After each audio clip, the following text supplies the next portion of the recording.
You're watching Canadian Muslim News on Muslim Network TV from Toronto, Ontario. I'm Catherine Bullock. Assalamu alaikum and greetings of peace.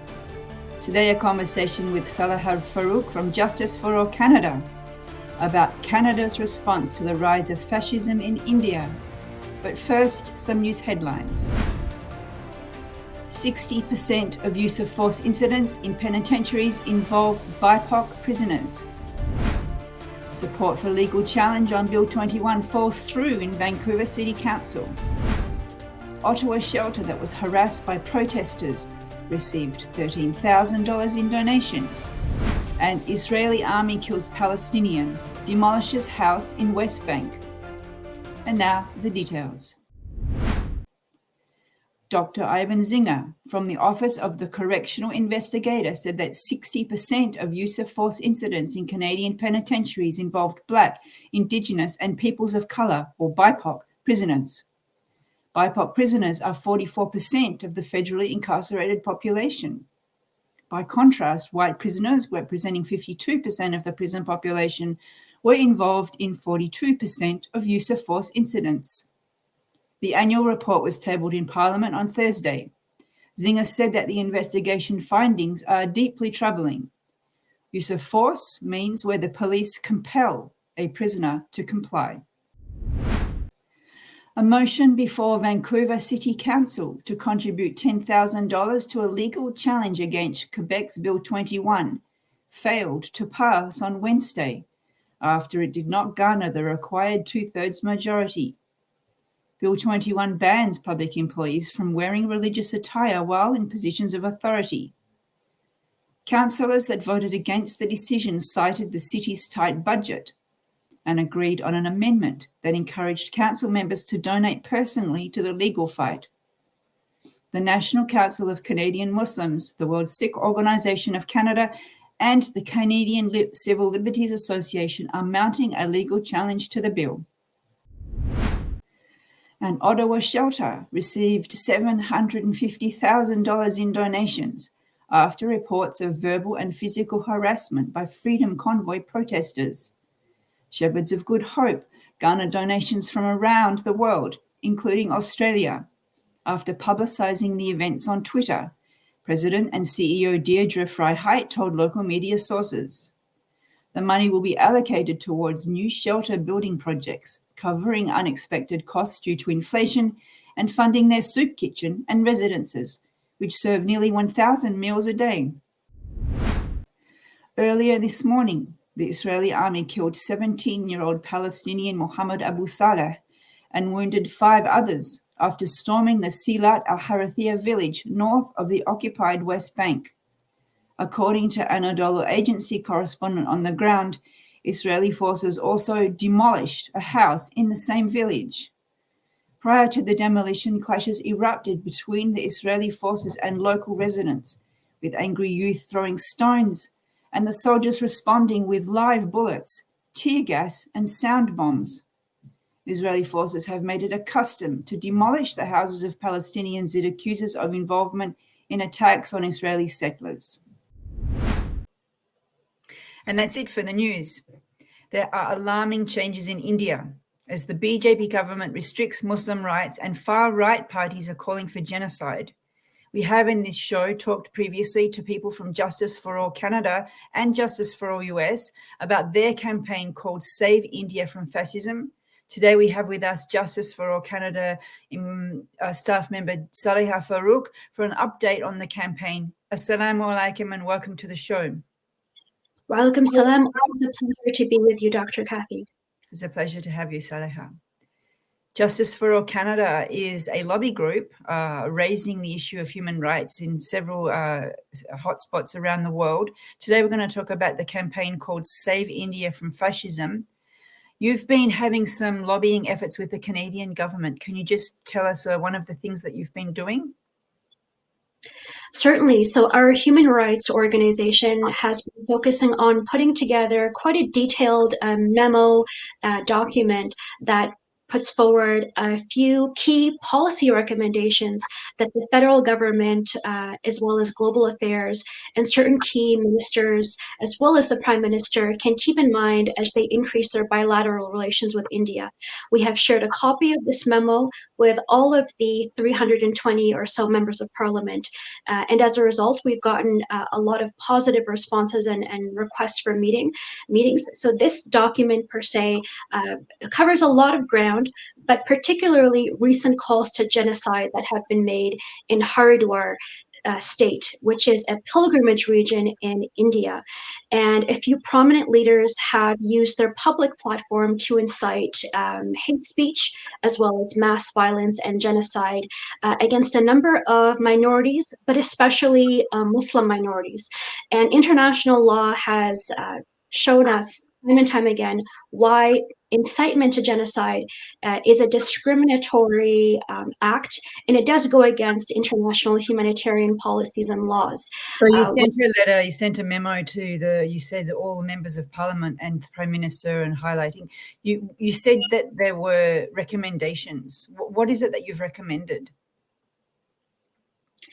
We've made around 7 very direct recommendations that have to do with Canada's growing bilateral relations with India.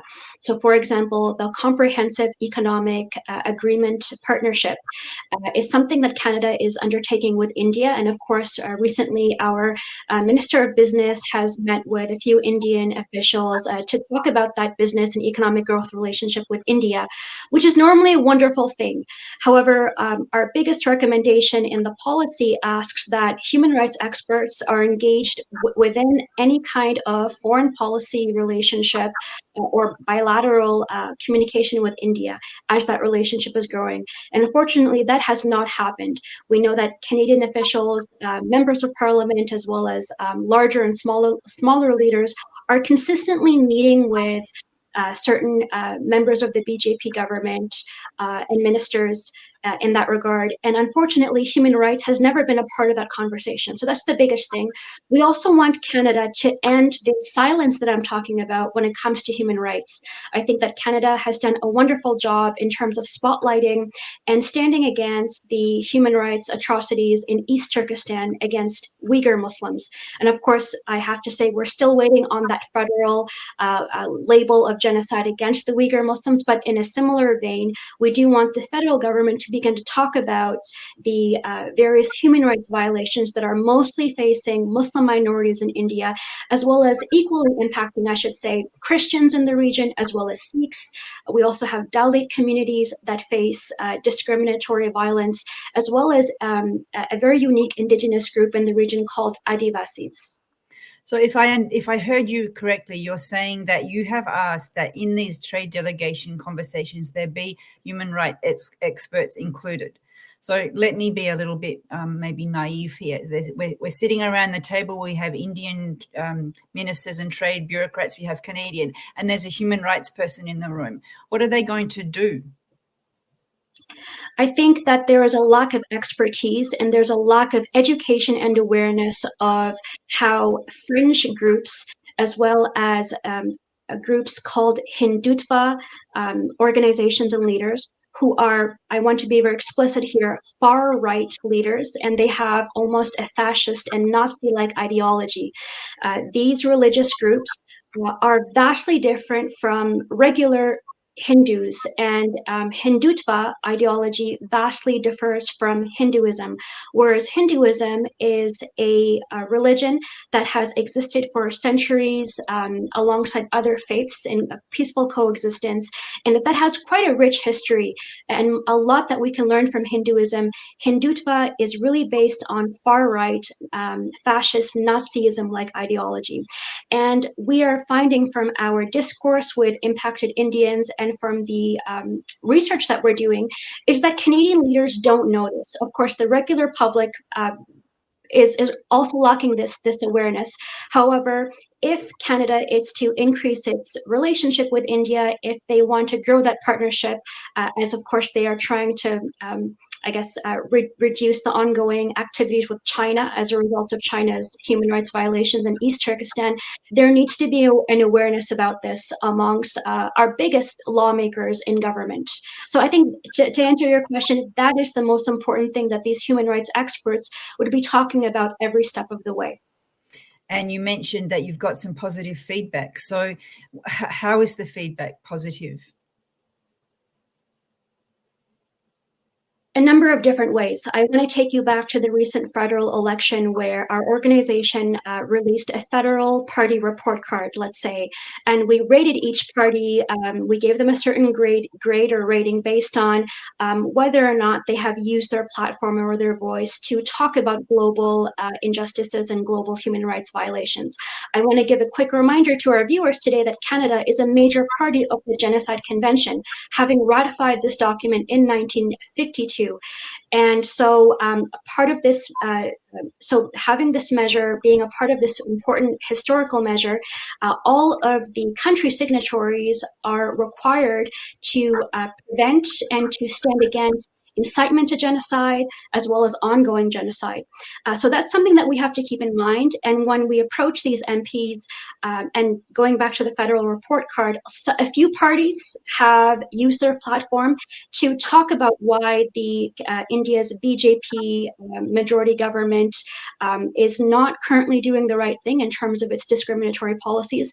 And through our federal report card grading system, we found that some parties have completely omitted this from their foreign policy platform.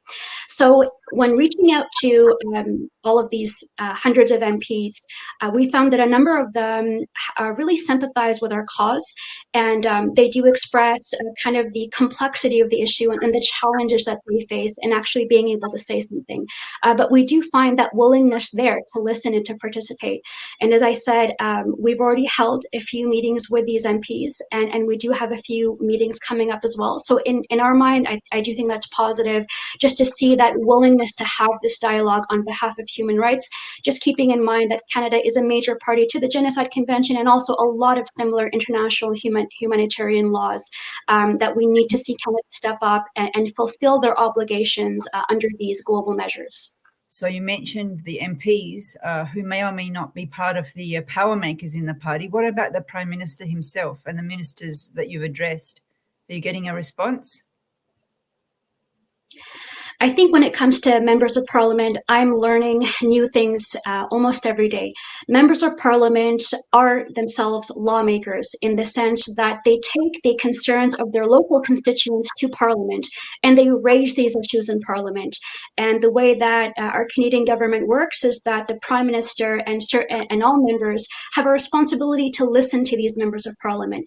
But I definitely see what you're saying. I think that we've seen a lot more willingness to engage on these conversations from members of parliament, and unfortunately less so from ministers and the Prime Minister. Of course, we have to keep in mind that the Prime Minister and his federal cabinet kind of work in unison, and definitely their responses to certain crises around the world will be calculated. It will be definitely well thought out, and we understand that. I think the purpose of us supplementing their knowledge with more information, with education, with resources, with testimonials from people from impacted communities, the purpose of us doing that is to better help inform them. So we have to leave it there. I'm sorry to interrupt, but we're out of time. Thank you for your work, and we'll look forward to the next monthly check-in to see any updates. And I look forward to being here. Thank you so much. You've been watching Canadian Muslim News on Muslim Network TV. Stay tuned for the next episode. Stay safe and God bless.